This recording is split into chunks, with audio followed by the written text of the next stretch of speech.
शताब्दी जैसी ट्रेनों में फ्लेक्सी फेयर को लागू करने के बाद रेलवे ने बजट में कई प्रीमियम ट्रेन भी चलाने का ऐलान किया था। इन ट्रेनों को सुविधा के हिसाब से बेहतर माना जा रहा था, लेकिन इन ट्रेनों का किराया आम ट्रेनों से काफी ज्यादा है। वाराणसी दिल्ली रूट में महामना एक्सप्रेस का किराया बाकी एक्सप्रेस ट्रेनों से 20% ज्यादा है। दिल्ली आगरा रूट पर गतिमान एक्सप्रेस का किराया इसी रूट पर चलने वाली शताब्दी ट्रेन से 40% ज्यादा है।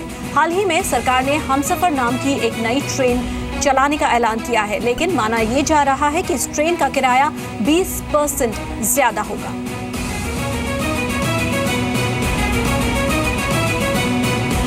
राजधानी दुरंतो शताब्दी के सेकंड एसी किराए अब हवाई टिकटों के निकट पहुंच गए हैं। हालांकि ऐसे में थर्ड एसी की यात्रा बढ़ सकती है, लेकिन सेकंड एसी में नुकसान हो सकता है क्योंकि सेकंड एसी के किराए और प्लेन के किराए में ज्यादा अंतर नहीं रह गया है। अगर दशहरे पर रेलवे और एयर फेयर का अंतर किया जाए तो सबसे पहले दिल्ली मुंबई रूट की बात की जाए तो सेकंड क्लास रेलवे इस रूट पर किराया करीब 4,000 रुपए है, वहीं फ्लाइट का टिकट 3,000 रुपए है।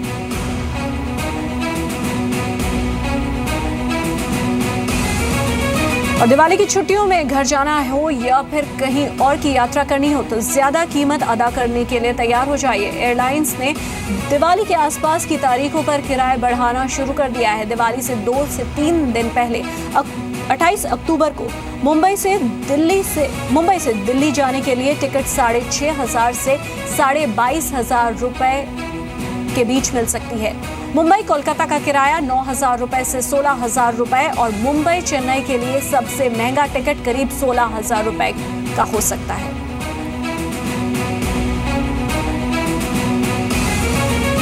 गुजरात में पहली बार एक शहर से दूसरे शहर तक इंटरस्टेट एयरलाइन सेवा शुरू हो गई है। सूरत के हीरा कारोबारियों ने वेंचुरा एयर कनेक्ट कंपनी शुरू की है। इससे पहले भी एक प्राइवेट एयरलाइन शुरू हुई थी, लेकिन यात्री नहीं मिलने के बाद वो सर्विस बंद की जा चुकी थी। ये एयरलाइन सूरत से अहमदाबाद, राजकोट, भावनगर के लिए और अहमदाबाद से कांडला और सूरत रोजाना रिटर्न ट्रिप सर्विस देगी। विमान का किराया 2,500 से 3,500 रुपए तक रखा गया है। इस छोटे विमान में एक साथ 9 व्यक्ति सफर कर सकते हैं।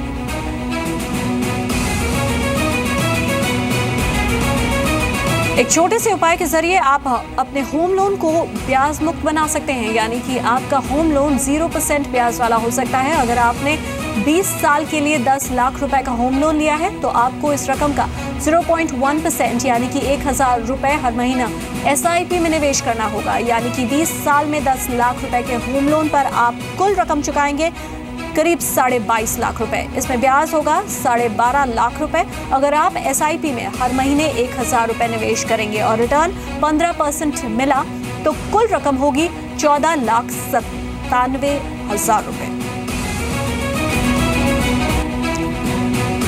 सैमसंग ने mid budget phone Galaxy J7 prime और गैलेक्सी J5 प्राइम लॉन्च किया है। इन फोन में S बाइक मोड और अल्ट्रा डेटा सेविंग जैसे फीचर्स दिए गए हैं। गैलेक्सी J7 प्राइम का स्क्रीन साइज 5.5 इंच है और इसकी कीमत 18,790 है। इसका फ्रंट कैमरा 8 मेगापिक्सल का है। ये दोनों फोन महीने के अंत तक बाजार में उपलब्ध होंगे। दिल्ली के उप मुख्यमंत्री मनीष सिसोदिया पर LG हाउस के बाहर स्याही फेंकी जाने की घटना के बाद आम आदमी पार्टी उप राज्यपाल नजीब जंग पर हमलावर हो गई है। पार्टी का कहना है कि सिसोदिया पर इंक अटैक LG ने कराया है। दूसरी तरफ बीजेपी ने कहा है कि इस तरह की घटनाएं दिल्ली की जनता में गुस्से की निशानी है। दिल्ली महिला आयोग की अध्यक्ष स्वाति मालीवाल से ACB ने करीब 2 घंटे की पूछताछ की। पूछताछ के बाद ACB कुछ दस्तावेज भी अपने साथ ले गई। दिल्ली महिला आयोग पर भर्ती में गड़बड़ी का आरोप लगा है। हालांकि स्वाति मालीवाल ने भर्ती में हेराफेरी से इनकार किया है। स्वाति ने कहा कि सभी नियुक्तियों को आयोग ने मंजूरी दी थी। उन्होंने ACB को जेल में डालने की चुनौती भी दी है।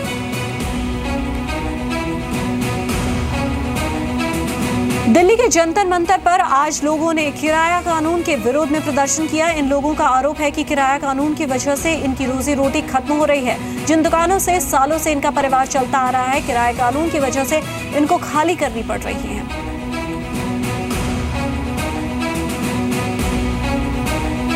सुप्रीम कोर्ट ने शहाबुद्दीन की जमानत पर रोक लगाने से इनकार कर दिया है। कोर्ट ने उन्हें हत्या के मामले में मिली जमानत की चुनौती देने वाली याचिका पर नोटिस जारी कर जवाब मांगा है।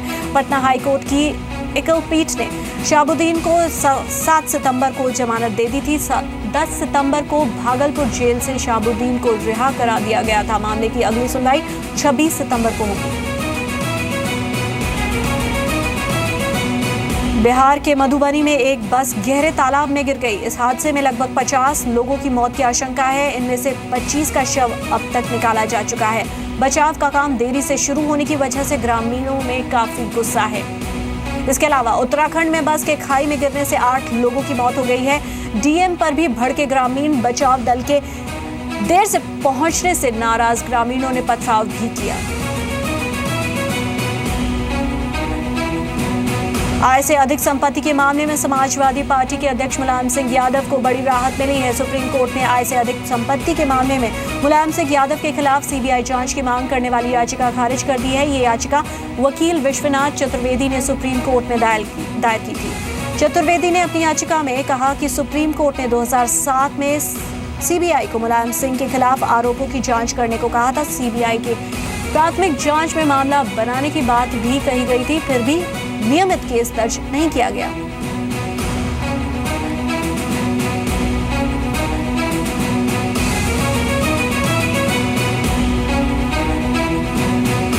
कांग्रेस के राष्ट्रीय उपाध्यक्ष राहुल गांधी ने सोमवार को किसान यात्रा लेकर जालौन पहुंचे। उन्होंने जालौन के मुख्यालय उराई में रोड शो किया। अंबेडकर चौराहे स्थित अंबेडकर की प्रतिमा पर माला अर्पण करने के बाद ये रोड शो किया। रोड शो के दौरान राहुल गांधी ने पीएम मोदी पर जमकर निशाना साधा।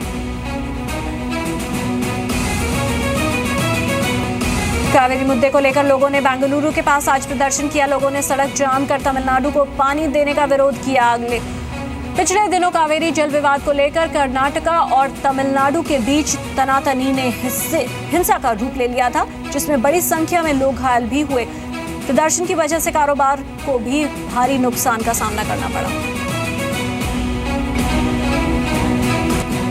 महाराष्ट्र में मराठों के लिए आरक्षण की मांग को लेकर आंदोलन जारी है और तेज होता जा रहा है।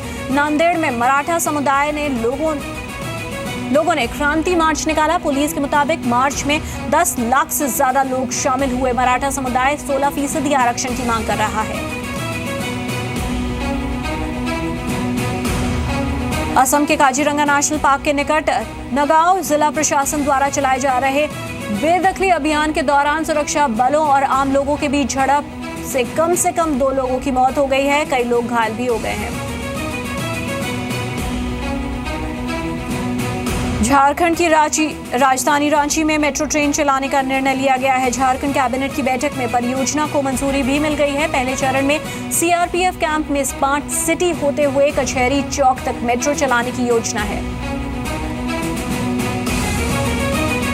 इस साल मानसून की बारिश सामान्य रहने का अनुमान है। मौसम विभाग ने अपने बयान में कहा कि पहले सामान्य से ज्यादा बारिश की उम्मीद जताई गई थी, लेकिन अब मानसून सामान्य रहने की उम्मीद है। मानसून की बारिश को अब कुछ ही दिन बचे हैं। भारत में जल्द बॉक्सिंग बॉडी बन सकती है। रविवार को बॉक्सिंग फेडरेशन ऑफ इंडिया के चुनाव होने हैं। अध्यक्ष पद के लिए रोहित जैन समेत 4 लोगों में टक्कर है। निर्वासित बलूच नेता ब्रह्मदाग बगूती ने भारत में शरण लेने के आवेदन दाखिल करने का फैसला किया है। बताया जा रहा है कि भारत के पासपोर्ट के साथ बुगाती दुनिया भर में घूमकर पाकिस्तान के खिलाफ मोर्चा खोलेंगे। बलूच रिपब्लिकन पार्टी अंतर्राष्ट्रीय न्यायालय में चीन के खिलाफ मामला दर्ज कराने के लिए भारत, अफगानिस्तान और बांग्लादेश से मदद मांगेंगे। इस बीच जिनेवा में यूएन दफ्तर के बाहर पाकिस्तान विरोधी प्रदर्शन किए गए। United Kashmir peoples national party के कार्यकर्ताओं ने पाक अधिकृत कश्मीर, गिलगित और बल्टिस्तान और मानवाधिकार उल्लंघन के आरोप लगाते हुए विरोध प्रदर्शन किया।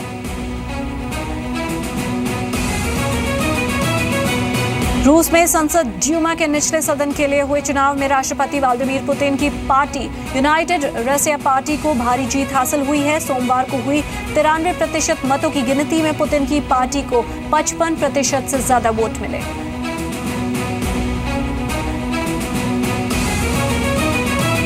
जर्मनी के ग्लैडबैक में सबसे पुरानी बलून रेस हो रही है। 12 देशों के प्रतियोगी इसमें हिस्सा लेंगे। 24 बलून में 28 पायलट जीत पर दांव लगा रहे हैं।